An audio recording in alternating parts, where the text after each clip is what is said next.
我穿成了工具人恶毒女配的脑残妈。我有2个女儿，一个是女配绿茶婊，一个是女主白莲花。为了完成任务，我连夜记笔记做方案，对女儿们进行道德与法治教育。多年后，高冷深情红眼病的金圈太子爷看着我的2个闺女，开始怀疑人生。我不是世界上唯一一个对2个女人动心的男人吧？1，我穿过来的时候，林家4口正在享用下午茶。5岁的林淑薇看着和她同父异母的姐姐，奶声奶气地说：“好羡慕姐姐就知道吃，不像我只会心疼爸爸。”比她大2个月的林月白如遭雷击，默默放下了手中的甜点，眼泪大颗大颗砸了下来。我反手一巴掌朝着老公的脸抽了过去。2个女儿震惊地看着我。我的冰山总裁老公捂住脸，用眼神询问我。我甩了甩打疼的手，替林月白擦掉眼泪，又笑着揉了揉林淑薇的头。淑薇偏心哦，怎么不心疼一下给你们做甜品的妈妈？林月白看了看他爸，又看了看我，若有所思。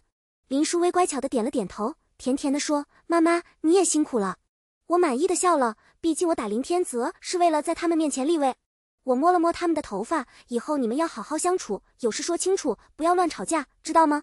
我穿的是一本狗血豪门小说，原著里清冷高傲的金圈太子爷爱上了柔弱清纯的白莲花林月白，一路非他莫属。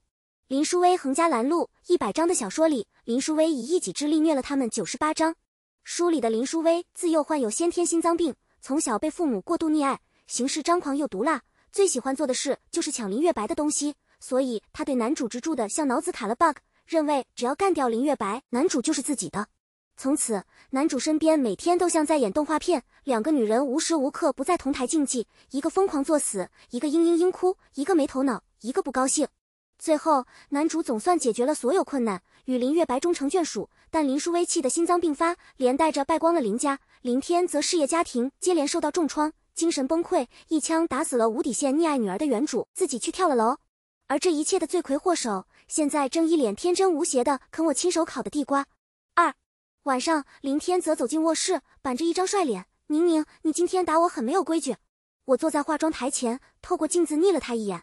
其实我真的懒得理这个男人，原主与他本就是政治联姻，2个人婚后除了造孩子，几乎没有任何交流。但他却是女儿教养不能缺席的重要一环，大部分女性人生中要处理的第一个异性关系，就是自己与父亲。一个冷漠缺位的父亲对女孩带来的影响，几乎是毁灭性的。何况林家这样复杂的亲子关系，林月白是林天泽已逝的前妻留下的女儿，这也是林淑薇凡事都要争高一头的原因之一。毕竟原主每天除了逛街泡吧，剩下的时间都在对自己的亲生女儿耳提面命，林月白那小贱人就是和咱们母女争抢家产的。在这样的环境浸染下，姐妹之间出现嫌隙是必然的。见我沉默，林大总裁很不高兴：“宁宁，我再问你话。”我漫不经心地拿出一沓诊断报告扔在了他脸上，这是之前带2个孩子去做的心理检测报告，你自己看。林天则正了正身子，低头翻看了起来，检测结果就写在第1页，明晃晃的大字摆住：林淑薇双向情感障碍，偏执倾向，林月白抑郁情绪，讨好型人格倾向。林天则把报告扔到一边：“小孩子一时的情绪而已，我林天泽的女儿不可能这么容易被打击。”我冷笑一声：“你之前再说一遍这句话。你林天泽是什么？不也就是肉体凡胎，是人都会生病，更何况像他们这样每天被你要求高强度不间断的学习。他们每天除了上课，还要学舞蹈、钢琴、绘画，甚至击剑，你还要求他们必须拿第一。你有2个女儿，他们怎么分配这个第1名？这么小的年纪就要每天察言观色，权衡利弊，争权夺宠，心里怎么可能不出问题？”林天则沉默片刻，皱着眉说：“总不能让他们每天出去玩，不务正业。”“什么正业？国际吃奶联赛吗？”我无语，走到一扇柜门前，冷冷地说：“这是你逼我的。”我熟练地解开密码锁，刷地拉开那扇门。3米挑高的柜门里摆满了金光闪闪的手办，从奥特曼到钢铁侠，从高达到伊藤润二，还全都是限量版。我随手拿起一个，林天泽立刻大惊失色：“我的迪迦，你别动它，这就是你的正业。”我鄙视地看着他：“男人，你记住，从今天起，他们哭一次，我就烧一个。”3，我们达成了战略共识，女儿的教养就提上日程了。我先是把那些杂七杂八的兴趣班砍掉一半，只留了他们各自喜欢的种类。林淑薇选择了游泳，林月白选择了散打。他们非常默契的、无意识的选择了自己欠缺的东西。林淑薇欠缺一副健康的体魄，而林月白欠缺一副强硬的心肠。一切妥当之后，我免了送他们上下学的司机，改为自己亲力亲为。去幼儿园的路上，两个女儿安静的极其诡异，直到到了幼儿园门口，林月白才瘪住，小嘴问：“妈妈，你是不是不会来接我们放学了？”话音落下，林月白的眼泪霎时喷涌而出。妈妈，你不要我们了吗？我哭笑不得，只能把他们揽在怀里，安抚他们，这么乖巧可爱又聪明，妈妈怎么会不要你们呢？妈妈，还怕有人来跟我抢闺女呢。苦口婆心解释了半天，两个孩子终于手拉手进了学校。但在原书里，林书威从幼儿园就已经开始霸凌林月白了，寻到机会就要打她、骂她，还抢她的午餐，在她的牛奶里加颜料。我留了个心眼，跟保安表明了身份，然后偷偷进去观察，才走出校门的视野范围，林书威就率先甩开了林月白的手，原本挂着乖巧笑容的脸也拉了下来，阴沉的能滴水。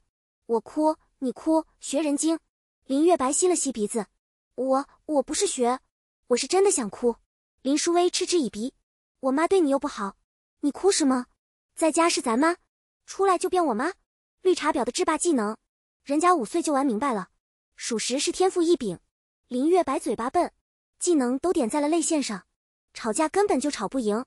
林书威看到他哭就来了劲儿，伸手就去扯他的头发。我正思考要不要冲出去制止，突然就传来一个稚嫩的男声：“林书威，你又欺负月白，忘了我上次说过什么吗？”我顺着声音看过去，然后好漂亮的一个男孩子，明明只有5、6岁，却已经脱离了凡间男孩的低级趣味，气质清冷又沉稳，手里还抱了本书。我仔细看了看儿童版《时间简史》，同龄的孩子这时候应该还在看图画书吧，我有点不祥的预感。下一秒，林书威就叉起了腰：“贺宇森，你不要总是管我的事。”果然，贺宇森不就是这本小说的男主角吗？原书里的男主自带毒蛇嘴炮技能，我没有想到这个技能从5岁就开发了。我管你，是你想多了。贺宇森冷哼一声，走过去拉起林月白的手：“我管的是月白的事，你想怎么样？随便你，但你为难他，我不会放过你。只是一个小孩子的威胁而已，在普通人听来，可能并不会当真。但我知道贺宇森自小父母双亡，他的爷爷奶奶对他极尽宠爱，旁人稍微惹他一点不高兴就会死得很惨。林书威应该也是知道这一点的，因为他们刚进入这所贵族幼儿园的时候，原主就曾说过，3鼎集团的人，咱们林家都不放在眼里，但那个贺宇森一定要好好拉拢。那时的林书威还不懂什么叫做拉拢，自动把它翻译成了引起他的注意，让他喜欢自己。他做到了后一半，却竟然做不到前一半。以作者给他的智障逻辑，他就把前一半的 KPI 做成了2倍。贺宇森牵起林月白的手，释然地离开了。林书威站在原地，气得两眼发红，像是快哭了。这股气林书威憋了整整1上午，直到午餐时间，林书威趁林月白走过来的时候，猛地一撞，林月白餐盘里的食物就都泼在了自己身上。哎呀，对不起。林书威漫不经心地道了歉，突然眼睛一瞪：“这衣服不是我的吗？你居然偷我扔掉的旧衣服穿！”哇，林月白偷东西还是偷旧衣服，好不要脸！林书威，现在就脱下来！林月白霎时成了嘲笑和围攻的对象。我皱紧了眉，视线去搜索班主任，却发现他正躲在茶水间跟同事闲聊。你班上那对姐妹起冲突了，你去看一看。同事好心的提醒。班主任急忙说：“说谎，我才不去呢，2个都是林家人，我怎么管？管错了，反倒要挨骂。”我只觉得一股怒气直冲天灵盖。我把孩子送进学校，是为了让他们学习知识，学习道德修养和正确的3观。可如果连老师的3观都是扭曲的，我的孩子会成长成什么样子？我从暗处走了出来，林书威见到我，眼睛亮了起来，欢快地扑进我的怀里。妈妈，你来了。我没有回应他，而是说：“书威，你姐姐的衣服是我送给她的。”林书威身体一僵，抬头怔怔地看着我。我没有值得你的同意，就把衣服送人是妈妈的错，你愿意原谅妈妈吗？林书威的眼底闪过一丝阴霾。很快，若不是成年人，有心观察，根本发现不了。他小小地点了下头，温暖地说：“我当然不会生妈妈的气了，谢谢。”我摸摸他的头，温声说：“那么你也要对姐姐道歉。”这次不止林书威，连同匆匆赶来的班主任也愣住了。毕竟所有人都知道林书威才是我亲生的那一个。林书威环视了一下，周围那些千金公子，头疼似的问：“妈妈，回头我请姐姐吃顿好的吧。”班主任也在一旁笑道：“小孩子之间的吵闹不至于的，可能别人家的孩子不至于，但我的孩子必须懂得对和错，也必须能承担对和错。”我笃定地看着林淑薇，道歉，就在这儿，声音不能小于。刚刚你要让所有人都听到，月白没有偷东西，他是清白的。林淑薇黑白分明的大眼睛里流淌出不该属于她这个年纪的怨毒，几乎是咬着牙说出那3个字：对不起。我看向林月白，他在众人的目光中瑟缩着，有些惶惑。月白，你接受妹妹的道歉吗？林淑薇的眼睛恶狠狠地瞪了过去。林月白后退了2步，才小声说：妈妈，我没事的。漠视，不是接受，更不是原谅。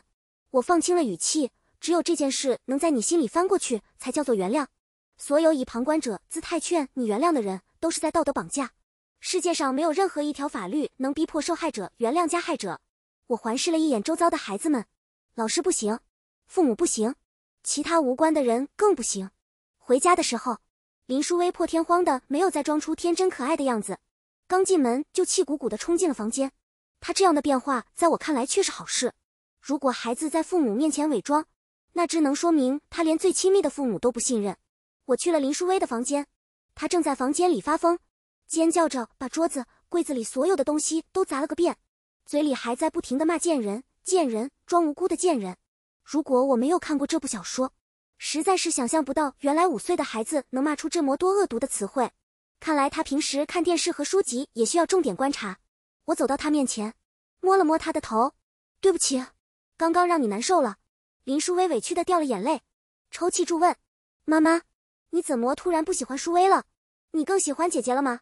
我伸手将她抱在了怀里，轻轻拍了拍：怎么会呢？你和月白都是我心爱的女儿，但就因为你是我的女儿，我才想让你拥有正确的是非观。比如刚才你的行为叫做霸凌，我可以直截了当地告诉你那是错的。你根本无法想象你一时虚荣与快乐会给别人带来多深的伤害。我说这些话的时候，林淑薇似乎并没有什么触动，她仍试图用撒娇蒙混过去。我又没有打她骂她，并不是只有打骂才算霸凌。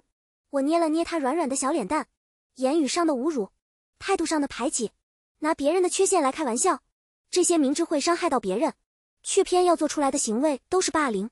你已经很优秀了，不需要用凌驾于他人的方式来证明自己。林淑薇一脸显得无法理解，毕竟她还太小，又受了那么多年原主的洗脑。我只能叹了口气说：如果你想不明白这件事，那妈妈只能让你留在家里，不能再送你去上学了。林淑薇浑身一震，抬起头，不可置信地看着我。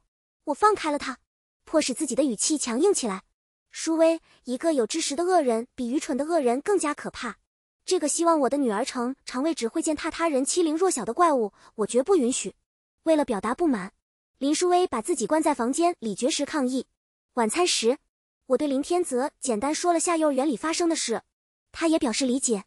这个男人虽然不通人情，但观念还是正的。吃了几口饭菜，林天泽看我不动筷子，有些奇怪：孩子不吃就算了，你怎么也不吃？孩子犯错是父母的责任。我把眼睛从红烧肉上移开，擦了擦口水。这世界上没有任何一种言传身教能让大人傲慢地站着不动。林天泽沉默片刻，随即也放下了筷子。我去书房工作。我看着他的背影，笑了笑：别太晚，今天起每天晚上都要给女儿讲睡前故事。林天泽飞快地回头：童话？我挑了挑眉：不然呢？晚上烧个钢铁侠。林天泽大步流星地冲进了书房，关门发出砰的一声巨响。家里3个叛逆儿童，其中1个还超龄，我好惆怅。林月薇的坚持没有撑太久，小孩子大多是没有耐心的。当他快坚持不住的时候，他就来到我房间，柔软温顺地伏在我的膝盖上。妈妈，我错了，我以后都不会那样做了。妈妈相信你能做到。我柔声说，因为淑薇不是个坏孩子，你聪明努力，甚至还很善良。小孩子是很奇妙的，当他的一些优点为人所察觉，便会努力将它放大，试图让更多的人看见。妈妈，我善良吗？林淑薇问。当然，我认真地与她对视。你会体贴问候管家伯伯，冬天会给司机叔叔带暖手宝。还记得之前路边看到那只死掉的小狗吗？来来往往那么多人，只有你会给小狗造墓碑，你只是还欠缺一点同理心，但妈妈相信你可以做到的。林淑薇沉默了一会儿，认真地说，妈妈，我会努力做个善良的人。我笑了，妈妈，拭目以待。2个女儿睡觉前，我把林天泽从书房里揪了出来，听说爸爸妈妈要讲故事。2个小孩，4只眼睛加起来，茫然了大约8分钟，还是林淑薇反应快，扬起脸就给了我一个大大的笑。太好了，淑薇最喜欢听妈妈讲故事了。你喜欢个屁，你压根就没听过。我把嘴边的吐槽咳掉，把他们抱到床上，盖好被子。我和林天泽一左一右，把2个孩子拥在中间。还听什么故事？我温柔地问。白雪公主，做个睡美人。又是林淑薇先抢话，她想了想，认真地说，我想听小头爸爸。你会吗？我绝望地看向林天泽，他毁了我万年不变的死人脸。这本故事书家里没有，今天先换一本，好不好？我摸摸林淑薇的头，又看向一声不吭的林月白。姐姐呢？我听什么故事？林月白眨了眨水汪汪的大眼睛。月白听什么都可以。我点点头。不过他飞快地打断，我脸上依然是清纯和无辜。如果能讲灰姑娘就最好了。咱就是说有话不肯好好说的毛病，到底是谁教他们的？我从床头抽出灰姑娘，递给林天泽，示意他来读。林天泽无奈地叹了口气。从前，在某个城镇上，有一个非常可爱的女孩。林天泽读起故事来木讷而生硬，语气十分催眠。2个孩子很快就昏昏欲睡了。就在我打算拉着林天泽悄悄离开的时候，林淑薇突然说，妈妈，我觉得灰姑娘的姐姐们好可怜啊。我捏了捏她的小脸蛋，为什么？因为他们什么都听妈妈的，脸上割掉了脚趾头，可王子还是不喜欢他们呀。我正了正神色，随即放柔了声音，是啊，所以妈妈不会要求你们去争夺王子。你们还有一片大大的森林，森林之外还有幽灵密布的古堡，有风雪肆意的冰原，有沉睡的巨龙和会唱歌的矮人，还有骑着扫把的女巫。世界上那么多有意思的事，哪个不比王子有趣啊？林淑薇睡着了，我看着她的睡脸，不禁思考，是时候拔除她对贺雨森的病态植入了。可惜贺雨森没有给我这个机会，他家中突逢变故，飞快地转校了。临走前，他拉着林月白认真地说，等我长大了，我就来娶你。说完，他还林月白额头上亲了一口。好可怕的，一张嘴5岁就会骗人，还会强吻别人。如果我没记错的话，他读初中的时候就已经同时交往5个女朋友，还义正辞严地对每一个女朋友说，我心里有个小姑娘，所以我是不会爱你们的。不爱却睡，长脑子的都不会搭理他。结果林淑薇成了那1/5。我张牙舞爪地冲出来时，贺雨森已经走到了自家车子前。他看了看林月白，又看了眼林淑薇，淡淡地说，你一辈子都比不上你姐姐。我他妈，我女儿轮得到你来评判？一个保镖没反应过来，冲过去指着他的鼻子骂，你一辈子都长不到1.8米。贺雨森勃然大怒，却也只能无能地瞪视。我冷笑，你一辈子都长不到18厘米。这句话小屁孩没听懂。愣神的保镖们终于想起了自己的职责，护着贺雨森飞快地跳上车溜了。我转身抱起林淑薇，你记得，但凡不爱你的人说的话都是放屁，因为他们根本不希望你变好。林淑薇若有所思地看着我，一会儿才甜甜地笑了，妈妈说的对。她究竟有没有在意这句话，我不知道，但后来的林淑薇确实像是变了个人。她待人谦逊有礼，又十分热心肠，也再没有欺负过林月白。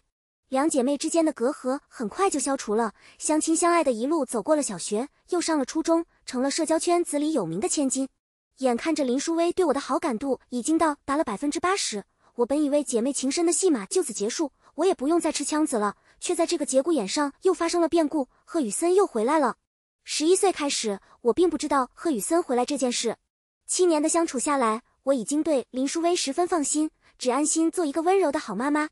直到有一天，林淑薇突然提前回了家，冲进房间里大哭了起来。林月白很快也跟了回来，温柔地抚摸着妹妹的头，别听贺雨森胡说，长几颗痘痘而已，哪个女生不长呀？你什么都好，她配不上你。林淑薇顿了毒，泪眼朦胧地望着她姐姐，那你呢？她配得上你吗？林月白愣了一会儿。正值青春期的时候，林淑薇不可避免地长了几颗痘痘，为了遮盖它们，她还去剪了一个并不适合自己的齐刘海。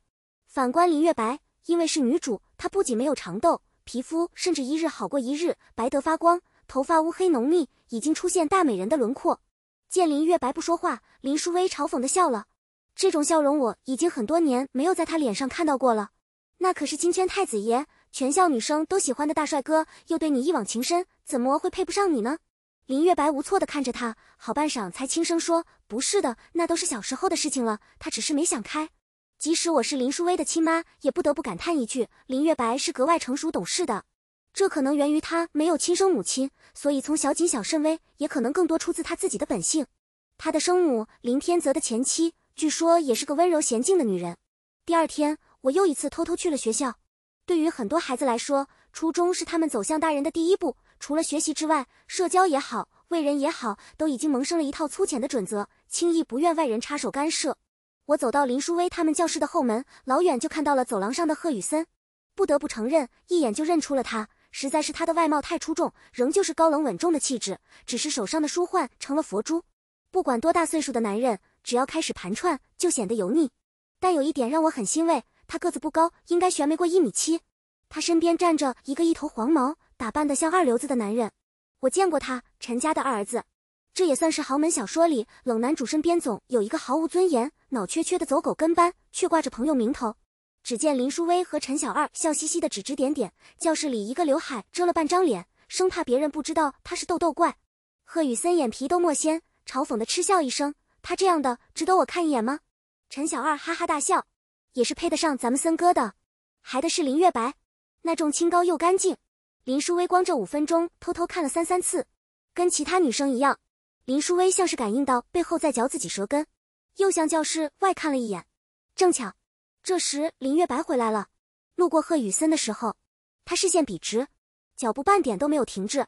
贺宇森眉宇皱了皱，刚要开口，林淑薇就跳了起来，跑过去抱住了林月白。我快饿死了，你怎么这么慢？林月白飞快地瞥了贺宇森一眼，随后笑着把三明治塞进妹妹手里。便利店人多，我排了会儿队。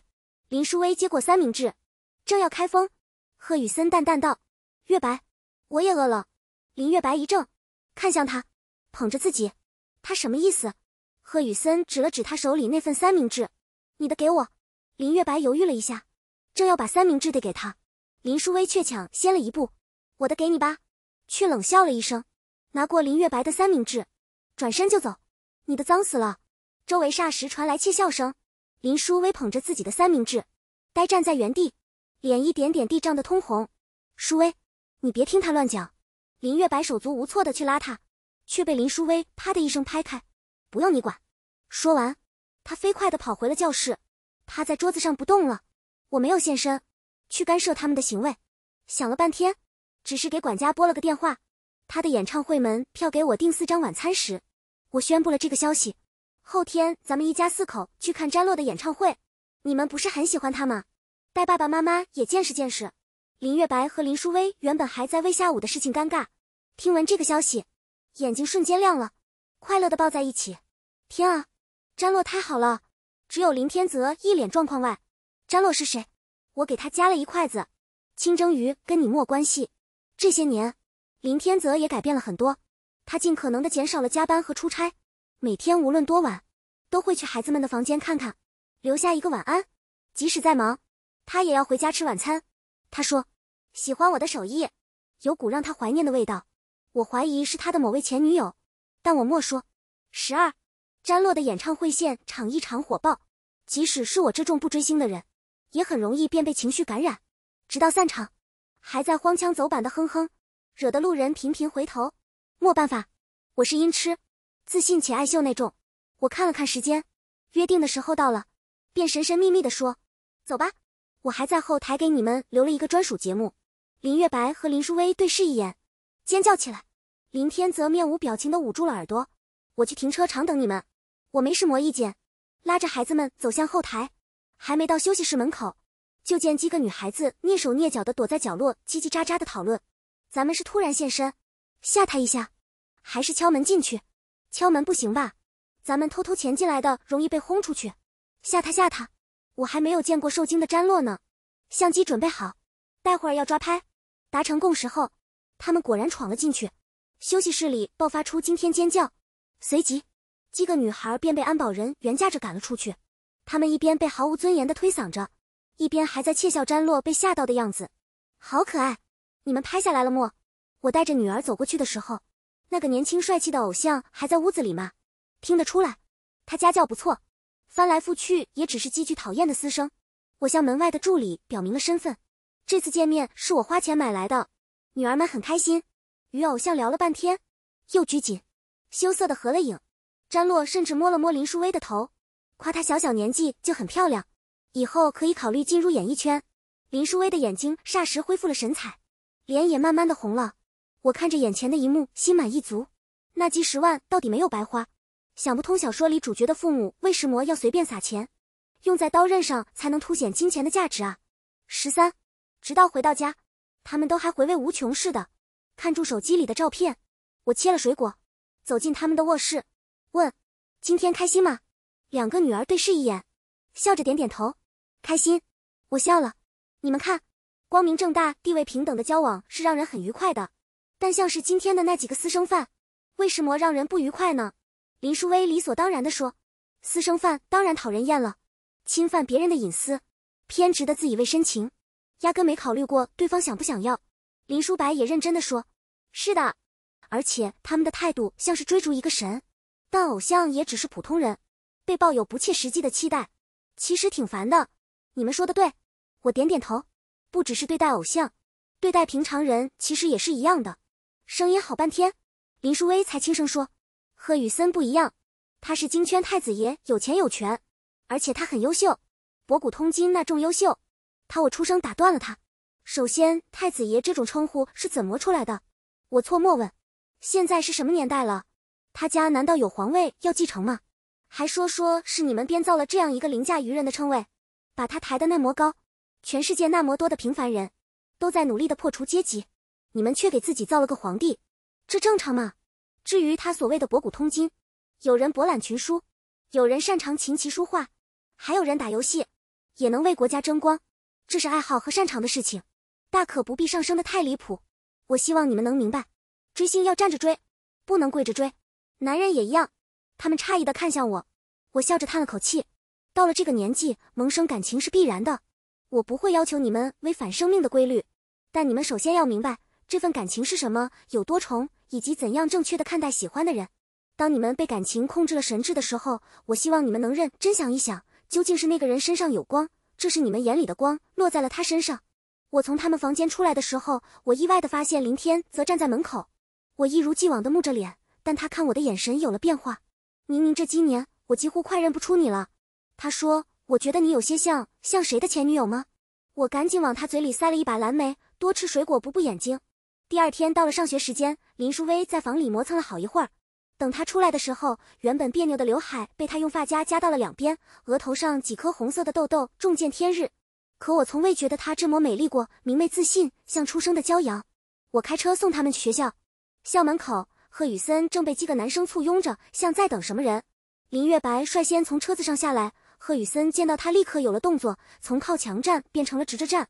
他傲慢地朝林月白勾了勾手，我一直等你，今天怎么这么晚？林月白向后退了一步，我没有让你等过。我以前这种接近贺宇森的机会，林淑薇是不会放过的。可那天他一改之前的态度，朝林月白笑了笑，你要跟他聊一会儿吗？我先送林月白到学校。林月白牵住我的手，我跟他没什么要说的，咱们一起走。贺宇森端不住了，抢先一步拦住了他们的去路。月白怎么了？他没问到发生什么事，还是有人跟你乱嚼舌根？说这话的时候，他的眼睛很不友善地瞟向林淑薇。林淑薇还没开口，林月白先一步答道：你想多了。他看着贺宇森，严肃地说：我觉得你可能有什么误会，我想跟你把话说清楚。小时候你保护过我，我很感激，但感激和喜欢是两码事。5、6岁的年纪，也不可能懂得什么叫喜欢。贺宇森定定地看着他，红眼病开始发作。你什么意思？林月白轻轻叹了口气，我的意思是，贺宇森，你未必是真的喜欢我，而我是真的不喜欢你。男生被当众拒绝一般是什么反应？反正贺宇森这个所谓的金圈太子爷反应非常之大。在学校里，清冷的高贵太子爷不方便亲自下场，就让陈二公子带头排挤林月白和林淑薇两姐妹，同时还散播一些恶心的谣言，说林月白表面清纯，其实是个心机婊，说林淑薇从小就是他的舔狗，甚至为他打过胎。大人的战场上也不太平，商圈里都在传林家大小姐不知好歹，得罪了贺家的金孙，贺老太爷大怒，现在要着手对付林家了。即使是我常年奉行事业和家庭分开管理，也不得不承认，贺宇森掀起的波澜比我想象中还要大。林天则每天晚上回到家都是一副头疼欲裂的样子。不过几天下来，林月白就先扛不住了，哭着扑进我的怀里，妈妈，都怪我拖累了咱们家，要不我还是答应贺宇森吧。我拍拍他的背，又给他擦了擦眼泪，皱着眉批评，他说什么呢？做生意都不许强买强卖了，他看上我家的宝贝女儿，难道我就要给他不成？林月白的眼泪流得更凶了，妈，我不明白，也许我长得好看，但他身边好看的女孩子很多啊。幼儿园时，他确实帮助了我，但其实有时候我是不需要的。可以说，如果不是他不断介入，小时候的舒薇根本不会跟我越闹越厉害。现在因为他，没人愿意和我做朋友，男生怕女生喜欢他，大家都不喜欢我了。你知道这是为什么吗？我轻声叹气，因为在他眼里，你一直太弱了。在他这种自诩强者的人眼里，弱者没有立场，弱者不懂得拒绝，弱者的底线很低，最重要的是，弱者能衬托的他更强大，更高贵。小时候，他未必不知道介入你和舒薇之间会让你们的关系变得更差，相反，他清楚才会这么做。男人最爱看女人们为他争执反目的戏码，这能极大地满足他们的虚荣心，所以他们不断地掀起这种浪潮，比女人们互相攀比，互相厮杀。说到这里的时候，我看了一眼站在一旁的林舒薇，她似乎也听进去了，陷入了深思。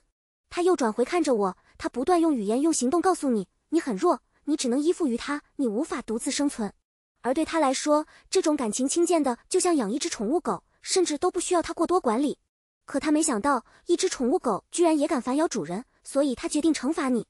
林月白怔怔地看着我，我问，你想当这样一只宠物狗吗？他说，不想。我笑了，爸爸妈妈也不想。对于我们来说，底线就是你和舒薇。如果谁想欺辱你们，爸爸妈妈就算拼了这条命，也要拉着他们一起下地狱。所以你们只管认真读书，爸爸妈妈会想办法。再不济，咱们趁早破产，一起住乡下，田园牧歌去。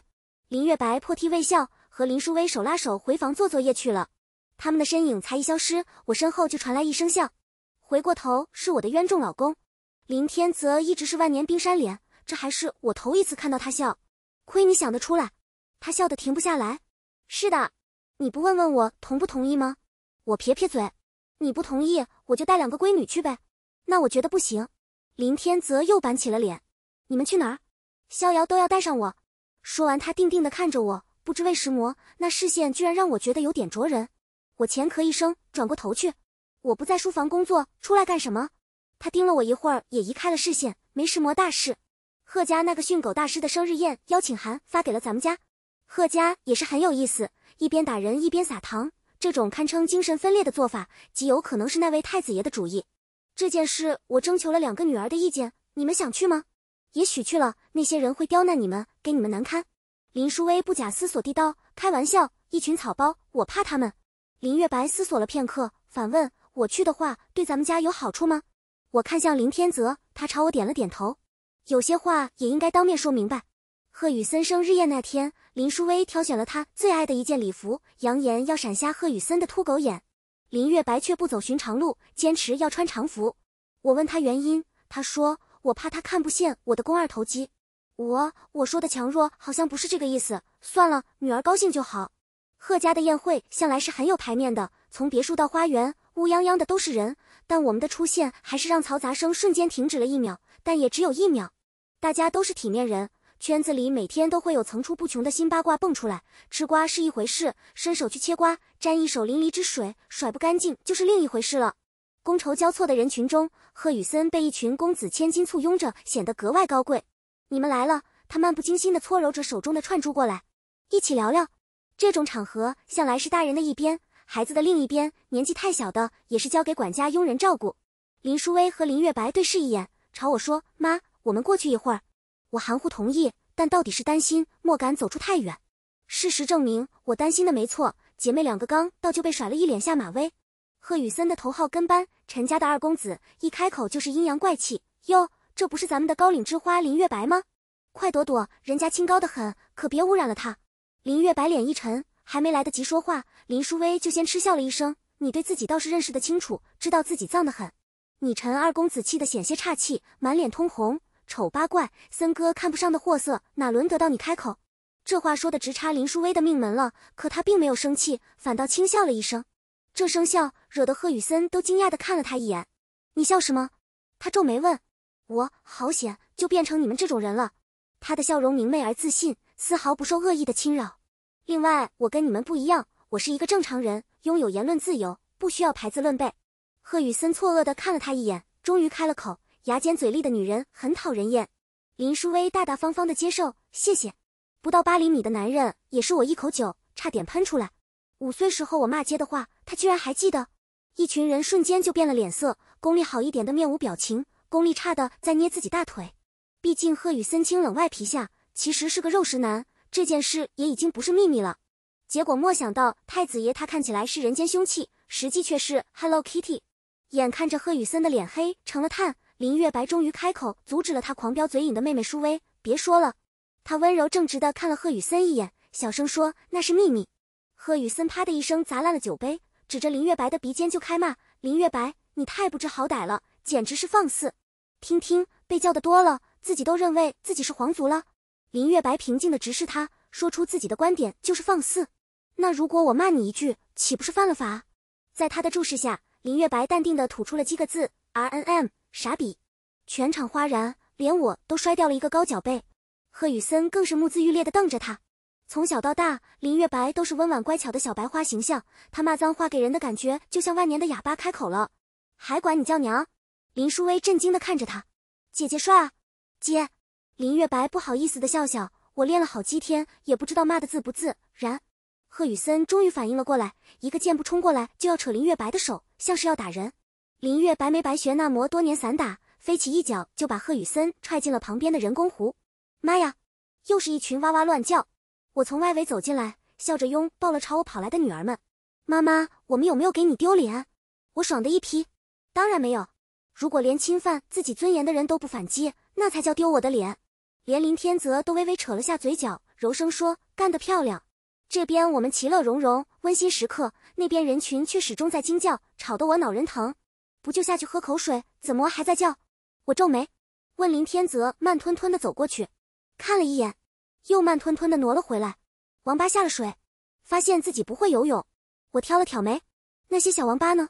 天泽耸了耸肩，谁知道是不是故意报仇？反正都说自己不会，谁也秒懂了。在场的大部分都是世故又聪明的孩子，像贺宇森这样产业占了半壁江山的到底是少数，也就没人能有他这样唯我独尊的底气。可他不知道，真正清醒的这大部分人表面上对他唯命是从，背地里也许都是看不起他的。越是聪明人，就越懂得识人。他们人生中受到的第一则教育，基本离不开16字方针，学会分析，善用优势，趋利避害，远离危险。林宇森霸凌别人，侮辱别人，造谣别人这样的人品，但凡是个脑筋在线的，都不会真心把他当作朋友，只不过是台面上维持平和的工具罢了。偶尔碰个壁，吃点苦头，也是他们喜闻乐见的。眼看着贺宇森在水里扑腾着，逐渐要没了动静。终于，我的一个女儿动了动，她把大大的裙摆系成了一个结，快跑了，几步如同人鱼般跃入水中，空气中还残留着她刚刚冷冷吐出的几个字：废物。贺宇森被捞上来的时候，已经陷入了昏迷。林淑薇熟练地给他按压胸腔和胃部，林淑薇吐了几大口水，但还是默醒。是不是得做一下人工呼吸？陈二公子小声问。林淑薇看了他一眼，站起了身。你来。陈二公子一怔，想要推辞已经晚了，被林淑薇推了一把，正好跪到贺宇森面前。他想又想，还是壮士断臂般的凑了上去。还没待他碰到贺宇森，贺宇森哼了一声，醒了。他坐起身，又眯了好一会儿，才脸色复杂地对林淑薇说，你别以为你救了我，我就会感谢你，更不会喜欢你。林淑薇眯了眯眼睛，你敢喜欢我，我就再把你踹下去。贺宇森还想说什么，正巧这使馆家巡了过来，匆忙通报老太爷要发言，请各位回到宴会厅。我们莫再理他，一家4口整整齐齐地去了宴会厅。贺老太爷已经年近80，但精神仍然矍铄，一身中山装衬的身板笔直，眼里是不怒自威的气质。林淑薇看着他小声嘀咕，看着挺精神，结果是个老糊涂。我爷爷才不是老糊涂。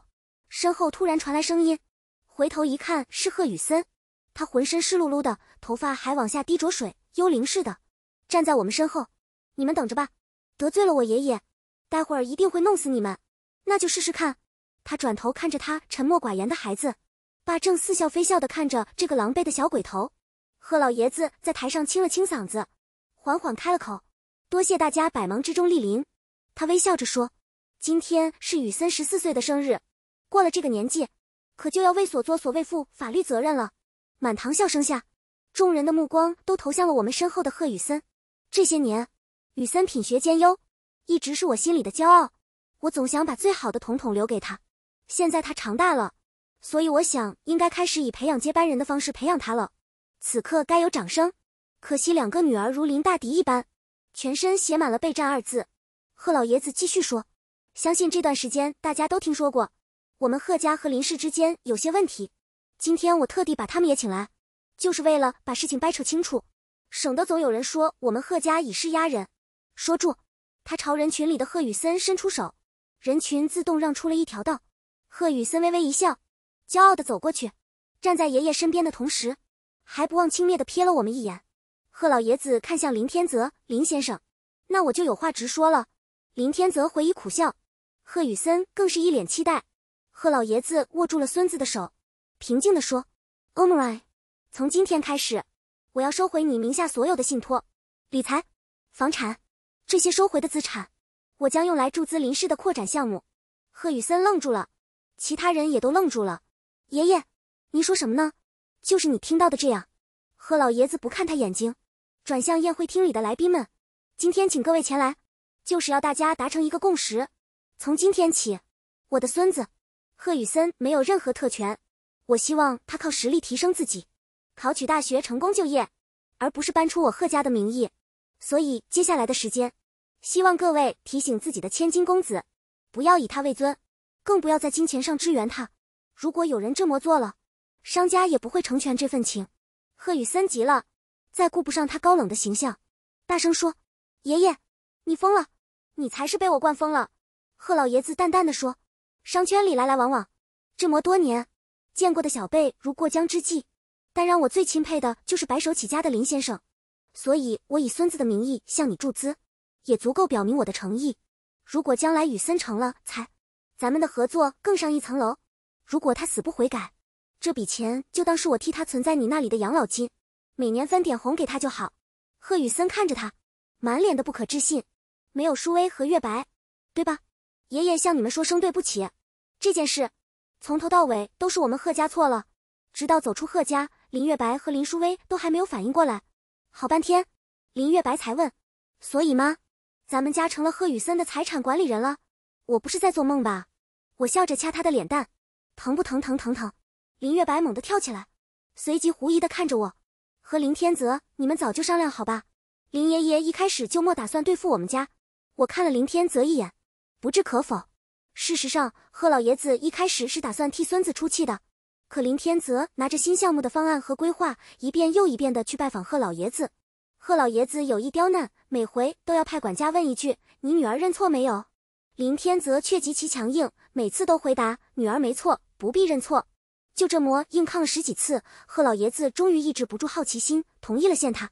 那天林天则把我叫了过去，过去那样的人能宠出那种小混蛋，你不想亲自看看？我感觉我逐渐被他拿捏了。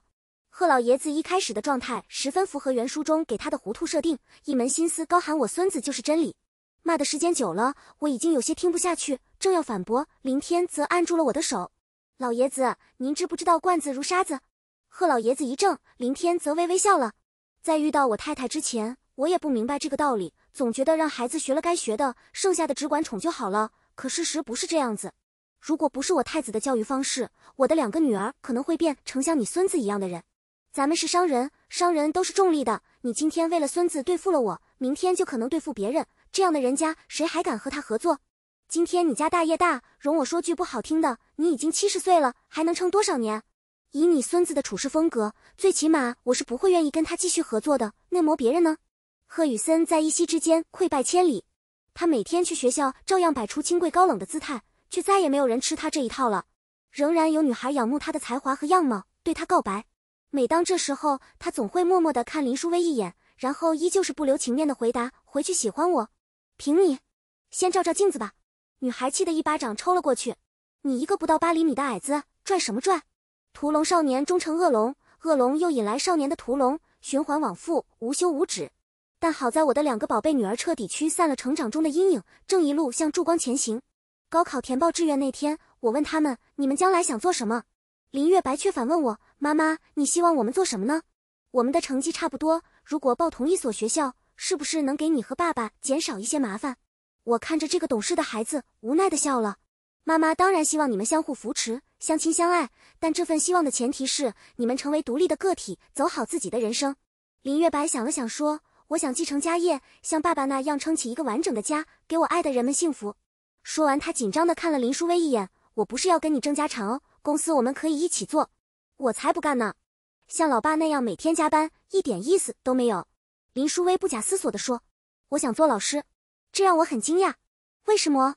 他有些不好意思地转过脸，轻声说，我想像妈妈一样，帮助更多像我这样的女孩子，自尊自爱，明朗善良。送他们上大学那天，我站在机场跟孩子们告别，在他们的身影消失之后，我问系统，我的任务还没有完成吗？系统回复，你与对象的亲密度已达100%，但人生扭转人物尚未完成。我简直匪夷所思，因为我的介入，原书的情节早已被打乱，林淑薇不再追逐贺宇森，反倒是贺宇森有点受虐倾向，开始阴魂不散地缠绕在林淑薇身边，连大学志愿都是偷偷打听了林淑薇的志愿后填写的。林家不会被击垮，林月白也能自在如蝶般舒展羽翼。那么到底还有哪里出了问题？很快问题就有了答案。开学2个月后，学校来了紧急电话，林淑薇心脏病发作，紧急入院了。我和林天则赶过去的时候，林淑薇脸色惨白，精神却不错。都怪我好多年莫犯病，还以为自己是个正常人了，居然敢报名自由泳比赛。女儿笑着说，当妈的自然不能哭哭啼啼。我戳了戳她的脑门，犯了错就要受罚，懂？回家蹲4脚。我和姐不在家的这段时间，家里的4脚肯定很寂寞。林淑薇说。林天则一本正经地说，那倒也没有，我还是经常去的。林淑薇哈哈大笑。我让他们闲聊，自己去找医生问问病情。结果医生说，林淑薇的状况很不乐观，心脏衰竭得很厉害，除非有配型可以尽快移植，否则……我想起自己那莫能完成的任务，终于明白了结局在哪儿。于是我做了一个决定，我走回病房问林淑薇，你知道妈妈爱你吧？林淑薇先是一愣，随即用力点了点头，妈妈很爱我，当然我也很爱妈妈。我笑了，摸摸她的头，那就好。没过多久，林月白也匆忙赶到，我陪伴着姐妹俩度过了1周的时光。虽然是小小的医院病房，却每天都是快乐的。其实我也有梦想，我一直想去环游世界，可惜之前你们太小，我舍不得走。等你好起来，我一定要去旅行，先来一趟极光之旅，再来一场企鹅争霸。你们说我要是不带你们老爸，他会不会给你们找个后妈？2个孩子一起说环游世界，看他们老爸的眼神，分外怜悯。1周后，我躺在酒店房间的床上，拨通了林天泽的电话，随后狠狠割开了手腕的静脉。右手割完后使不上力，我用牙咬着刀回割了几下，才割开了左手。我只有2个小时，你算好时间，带救护车过来。电话拨通后，我冷静地说，我提前做过配型，我和舒薇的心脏是适配的。带他们来之前，你要请医生做移植的准备。林天泽反应很快，宁宁，你想干什么？我该走了，走之前总要送女儿们一份纪念礼。我笑着说，你早就发现了吧？我不是这个世界的人。他的嗓音有些嘶哑。我不知道应该叫你什么。阿婉是林月白生母的名字。我低笑起来。我是宁宁，也是阿婉。你真聪明，是什么时候发现的？只有阿婉知道我的手办藏在哪里，密码是多少。只有阿婉知道我爱吃的红烧肉一定要加话梅，我爱吃的鱼只能是清蒸。可是只有宁宁唱歌会走调，还偏要唱，而且宁宁一直向往住田园牧歌。失血过多，我已经有点头晕了。我轻声说，林天泽，照顾好他们，他们问起来就说妈妈去环球旅行了。林天泽没有说话，电话那头传来了哽咽的声音。其实他悲伤什么呢？我只是一个幻想的化身而已。那天系统让我选择一个世界去攻略，我细细地翻看每个世界的资料，里面有豪门，有鬼怪，有古代，有未来。在这繁杂的3000世界中，我突然捕捉到一个不起眼、微弱却格外温暖的亮光。我伸手将它拿出来，那是一幅画，画上是一个女人牵着2个可爱的女孩。上面用歪歪扭扭的字迹写着一行字：月白和舒薇，希望有个好妈妈。心念微动的瞬间，我汲取了画中女孩们对母亲的美好幻想，有林月白生母的温柔，也有林舒薇妈妈的肆意。我被那美好的幻想吸引，因他们的召唤而来。林天泽做得很好，我在最恰当的时间被推进了手术室，一时彻底消散。之前我忍不住想，这也许就是一个母亲的一生吧，好歹也算是完整的经历。过了，系统白光终于显现了，攻略任务结束，开始意识导出。我的灵魂飘出体外，游走到林舒薇的病床前，轻轻吻了吻她的额头。这是妈妈送给你的最后的礼物了。